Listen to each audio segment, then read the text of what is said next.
Hello guys, तर स्वागत आहे तुमचं एका धमाकेदार भागामध्ये. मित्रांनो, आता आनंदी जी आहे ना, ती आता युगंधरला इंग्लिश शिकवत आहे. खरं तर ती आनंदी इंग्लिशचा क्लासच घेत असते युगंधरचा. तर आता हे सगळं कसं घडलं आणि युगंधर या सगळ्याला कसा तयार झाला हे पाहणं आजच्या भागात रंजक ठरणार आहे. तर हा व्हिडिओ शेवटपर्यंत नक्की पहा आणि स्किप न करता पहा. तर मित्रांनो, आता इथे युगंधरला शुद्ध आलेली असते आणि युगंधरला जशी शुद्ध येते तसा त्यावेळेस युगंधरला विद्याधर जो काही बोलला होता ते सगळं काही आठवतं आणि हे सगळं फक्त विद्याधरमुळे झालं होतं आणि म्हणूनच आता तो प्रचंड चिडलेला असतो. त्याने आनंदीला किती त्रास देण्याचा प्रयत्न केला आहे आणि हे सगळं सत्य जेव्हा तो मुलांना सांगायला गेला होता त्याच वेळी विद्याधरने त्याला काही बाई बोलून इकडे असं अस्वस्थ केलं आणि ज्याने इथे युगंधरला त्रास झाला. पण आता नाही, आता मी विद्याधरला सोडणार नाही असं आता युगंधर स्वतः म्हणतो. आणि त्याचवेळी आता इकडे हा युगंधर जो आहे तो रागारागात बेडवरून उठतो आणि त्यावेळी आता विद्याधर विद्याधर म्हणू लागतो. त्यावेळी आता इकडे ही जी काही शिल्पा आहे ना, ती बोलते की हे बघ युगंधर, तुला त्रास होईल, तू कशाला त्याला आवाज देतोय, हे बघ तू आराम कर, तशीही तुझी तब्येत अजून बरी नाही आहे, त्यामुळे तू आत्ता सध्या आराम कर. पण युगंधर युगंधर बोलतो की नाही ताई, आता मी शांत बसणार नाही, कारण या विद्याधरमुळे सगळ्यांनाच त्रास झाला आहे. या विद्याधरमुळे आज आनंदीला त्रास झाला आहे, माझ्या पृथ्वीला त्रास झाला आहे आणि आज मलाही त्रास झाला आहे. आता ह्याचं खूप झालं, आता मी ह्याला सोडणार नाही.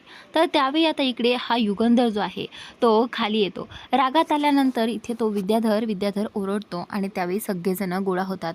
इकडे शिल्पा जी आहे तिला कळत नसतं की आता युगंधर नक्की काय करणार आहे विद्याधर बरोबर.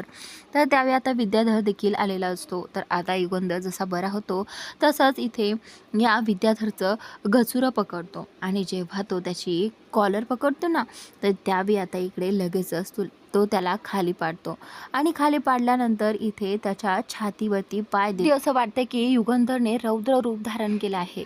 तर त्यावेळी आता इथे सगळ्यांसमोर युगंधर जो आहे तो बोलतो की सगळ्यांनी नीट ऐकून घ्या, ही ही जी आहे ना ती सौभाग्यवती आनंदी युगंधर निंबाळकर आहे, म्हणजेच माझी बायको. ज्यांनी कुणी ऐकलं नसेल ना त्यांनी लक्ष देऊन ऐका. तर आता इथे युगंधर जो आहे तो बोलतो की या आनंदीला आणि माझ्या मुलांना या विद्याधरकडून आणखीन काही त्रास झाला ना, तर मी ते अजिबात खपून घेणार नाही. तुझ्या आत्ता फक्त छातीवरती पाय दिला आहे, पण तू जर आणखी काही केलंस ना, तुझ्या नरडीचा घोट घेईल मी, असं आता इथे युगंधर जो आहे या विद्याधरला छातीवर पाय देऊन म्हणत असतो. त्यावेळी आता तो बोलतो की दादा, अरे तू काय करतोयस, हा पाय काढ आधी. तर आता इकडे ही जी काही शिल्पा आहे ना, शिल्पा बोलते की युगंधर, काय करतोयस तू तू त्या मुलीसाठी आपल्या सख्या भावासोबत असं वागतोयस, तुला लाज तरी वाटते का? तर त्यावेळी आता इकडे युगंधर जो आहे तो बोलतो की शिल्पाताई, लाजेची भाषा तू करूच नको, या माणसाला कसलीही लाज नाही आहे. आणि तू मला काय सांगतेस ग, या माणसाने कसलीही लाज शिल्लक ठेवली आहे का, तू मला सांग. आत्तापर्यंत जेव्हापासून आनंदी घरात आली आहे तेव्हापासून याने काय काय कटकारस्थानं केलीत हे तुला चांगल्याच प्रकारे माहिती आहेत आणि तरीसुद्धा तू त्याला पाठीशी घालते का? तर फक्त तो तुझा भाऊ आहे आणि तुला ह्या मुलीची काळजी नाही आहे का, जी आपल्या घरात राहते आहे? तर त्यावेळी आता शिल्पा जी आहे ती युगंधरच्या बोलण्यामुळे गप्प झालेली आहे आणि इकडे आता इथे पृथ्वीला आणि बाकी सगळ्यांनाच कळलं आहे की बाबा असं एवढ्या टोकाचं पाऊल नाही घेऊ शकत. कदाचित असं वाटते की खरंच काकांनीच काहीतरी केलं आहे असं आता इकडे पृथ्वीला आणि याच बाकी सगळ्यांना वाटू लागतं. तर त्याचनंतर आता इकडे आनंदी ही मालक साहेबांना थांबवण्याचा प्रयत्न करत असते आणि त्याचनंतर आता इकडे ही शिल्पा बोलते की आनंदी, अगं तूच आहेस जी युगंधरला थांबवू शकतेस, थांबव पटकन त्याला, नाहीतर तो विद्याधरचा जीव घेईल. तर त्यावेळी आता इकडे आनंदी जी आहे ती बोलते की हो, आता मालक साहेब थांबा ना, हे पहा त्यांना सोडून, त्यांना नका काळजी करू एवढी माझी, मी ठीक आहे ना, आणि तसंही आता पृथ्वीही बरा आहे, त्यामुळे प्लीज तुम्ही नका काळजी करू.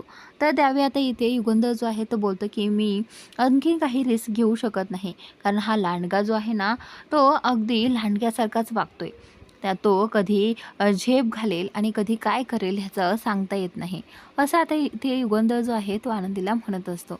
तर त्यावेळी आता इकडे माई जी आहेत ना त्याही बोलतात की युगंधर जे काही करतोय ना, करतं ते योग्यच आहे, कारण याला ही कधीतरी शिक्षा मिळायला हवी.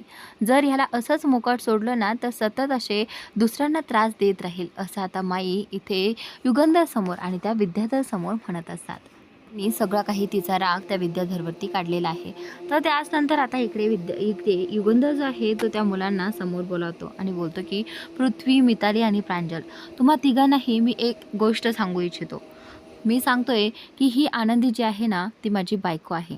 तुम्हाला सत्य स्वीकारायचं असेल तर स्वीकारा, नसेल स्वीकारायचं असेल तर नाही, नका स्वीकारू. कारण हे पहा, तुम्ही काय लहान नाही आहात, तुम्हाला कळायला.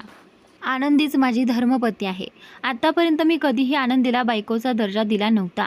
पण तुम्ही सगळ्यांनी मला भाग पाडला आहे. तुम्ही सगळ्यांनी मला त्रास देऊन, टॉर्चर करून मला आता भाग पाडला आहे. कारण नेहमी सतत आनंदीलाही टोमणे खावे लागतील. आनंदी आत्तापर्यंत किचनमध्ये राहत होतात. आनंदीला वाटत असेल की मला माहीत नव्हतं, पण मला माहीत होतं की आनंदी आत्तापर्यंत किचनमध्येच राहत होत्या. मी त्यांना कुठलाही दर्जा दिला नव्हता, बायकोचाही नाही, आणि माझ्या रूममध्ये जागाही दिली नव्हती.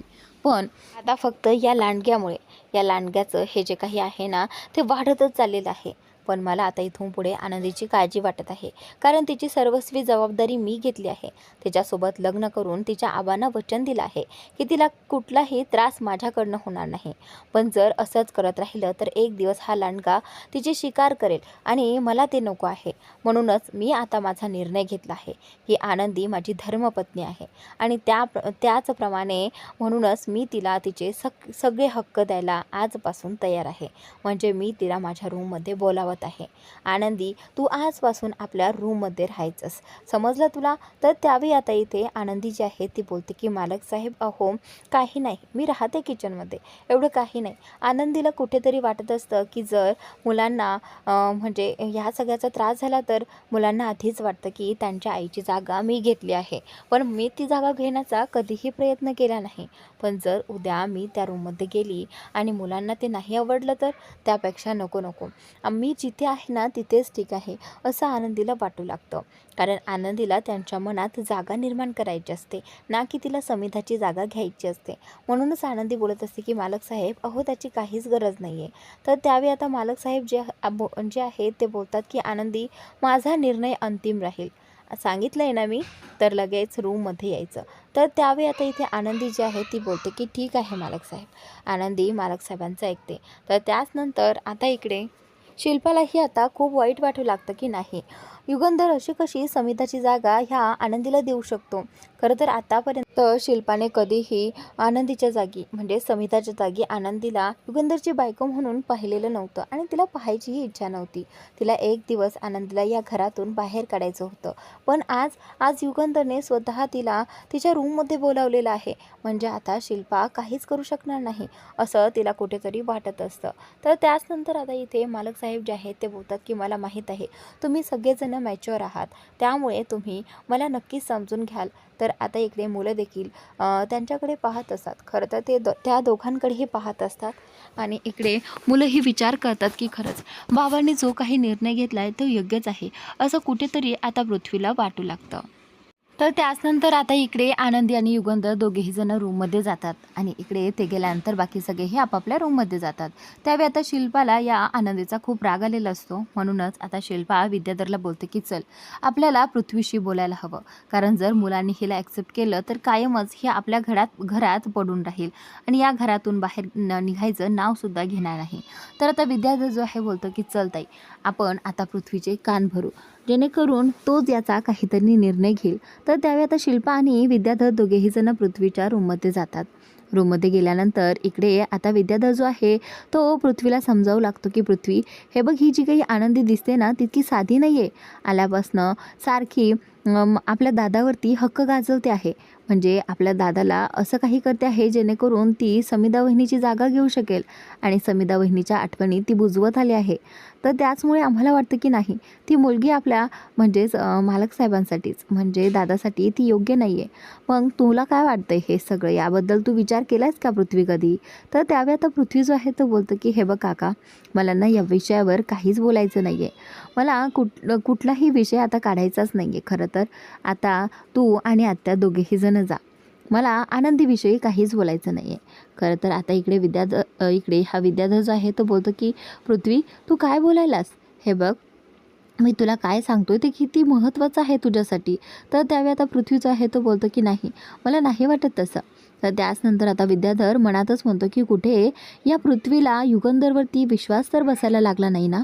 नाही नाही, असं होता कामा नये. एकदा की युगंधरचा विश्वास त्याला वाटला ना, तर माझं काहीच खरं होणार नाही. मला कुठलंही काम माझं करून घेता येणार नाही ना, करता येणार.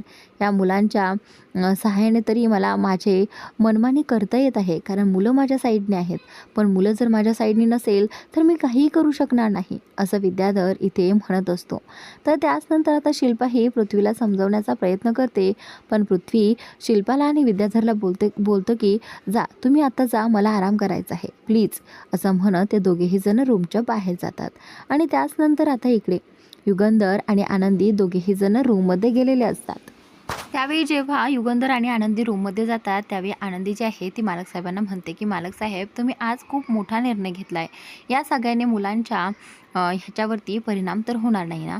तर त्यावेळी आता इथे युगंधर जो आहे तो बोलतो की आनंदी, मुलं आता मोठी झाली आहेत आणि त्यांना या सगळ्याची सवय करून घ्यावीच लागणार आहे. त्यावेळी आता इथे आनंदी जी आहे ती बोलते की ठीक आहे मालक साहेब, मी हे सगळं ऐकायला तयार आहे, पण माझी एक अट आहे. ती अट जर तुम्हाला मान्य असेल तर मी तुमच्या रूममध्ये राहायला तयार आहे. तर त्यावेळी आता इथे मालक साहेब बोलतात की कसली अट. तर आता ती बोलते की मालक साहेब, तुम्हाला इंग्लिश येत नाही आहे ना, तर इथून पुढे मी तुमचा रोज इंग्लिशचा 1 तास क्लास घेत जाईल. तर त्यावेळी आता इथे युगंधर जो आहे तो बोलतो की काय, म्हणजे तू मला इंग्लिश शिकवणार. तर त्यावेळी आनंदी जी आहे ती बोलते की हो मालक साहेब, तुम्हाला इंग्लिश येत नाही ना आणि तुमची शिकायची खूप इच्छा आहे ना, म्हणून तुम्ही जर इंग्लिश शिकत असाल तरच मी या रूममध्ये राहायला तयार आहे. तर त्यावेळी आता मालक साहेब जे आहे ते बोलतात की आनंदी, खरंच तुला सांगू का, मला मनापासून इंग्लिश शिकण्याची खूप आवड आहे, पण काही याच्यामुळे मला इंग्लिश शिकता आलं नाही. पण आनंदी, तू जर मला शिकवत असशील, ही अट जर तुझी असेल तर ही अट मला मान्य आहे. तर त्यावेळी आता युगंधर जो आहे तो बोलतो की ठीक आहे, तू इथेच राहा आणि मला इंग्लिश शिकवत राहा. तर त्यावेळी आता आनंदी जी आहे ती बोलते की मग चांगल्या कामाला उशीर कशाला, असं म्हणत आता आनंदी जी आहे ती बोलते की आपण आत्ताच आपल्या क्लासची तयारी करूयात, चालेल. तर आता इकडे आनंदी जी आहे ती काही बुक्स घेते आणि त्या बुक्समधून आता इथे युगंधरला शिकवायला सुरुवात करते. तर आज युगंधरचा क्लासचा पहिलाच दिवस असतो. तर त्यावेळी आनंदी जी आहे ती सुरुवातीपासून आता इथे तिने इंग्लिश शिकवायला इथे युगंधरला सुरुवात केलेली आहे. तर त्यावेळी आता असं हळूहळू करत बराच वेळ रात्र होती.